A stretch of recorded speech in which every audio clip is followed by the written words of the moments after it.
Hello everyone, my name is黄伟哲.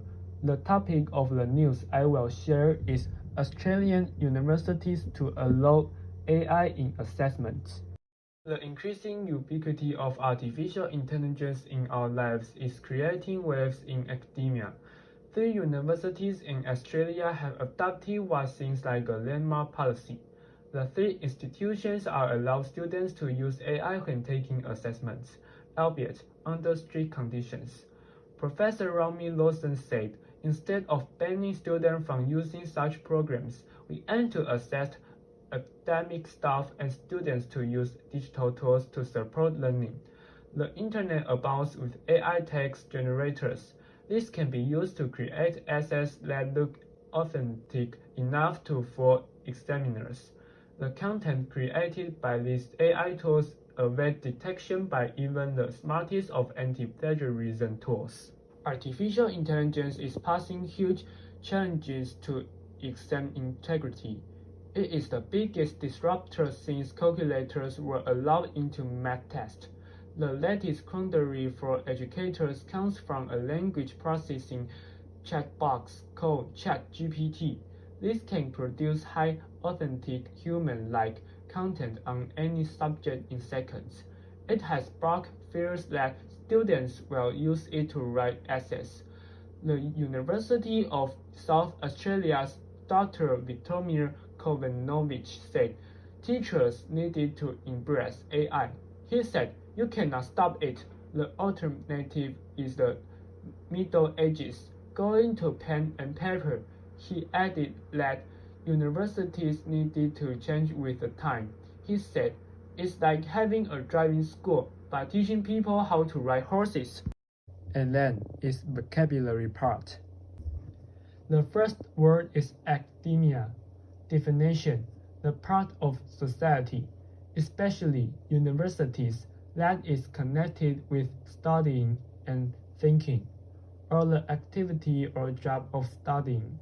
Example: the increasing ubiquity of artificial intelligence in our lives is creating waves in academia.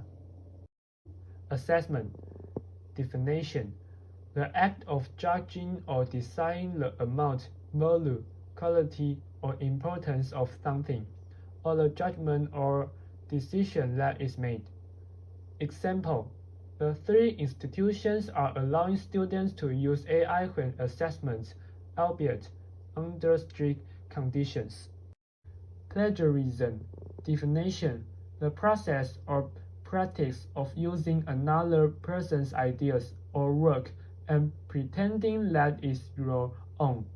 Example: the content created by these AI tools evade detection by even the smartest of anti-plagiarism tools. Quandary. Definition: a state of not being able to decide what to do about a situation in which you are involved. Example: the latest quandary for educators comes from a language processing chatbox called ChatGPT. Alternative. Definition: something that is different from something else, especially from what is usual, and offering the possibility of choice. Example: the alternative is the Middle Ages, going to pen and paper. After reading this news, I have a deep feeling. It turns out that the growth rate of AI is so amazing. Now, ChatGPT can chat with people, write articles, and even help with homework. I have also used ChatGPT myself, and it can answer most of the questions quite correctly, and it is very close to natural language. There are still some mistakes in a few questions, but I still look forward to its future development. Many people think that artificial intelligence will replace humans, but I think it will take a while. Deep learning requires numerous and accurate data, which requires a period of accumulation. One day in the future, artificial intelligence will grow to a level that we cannot imagine. How to turn artificial intelligence into a tool will be a problem that everyone will face. That's all my report. Thanks for your listening.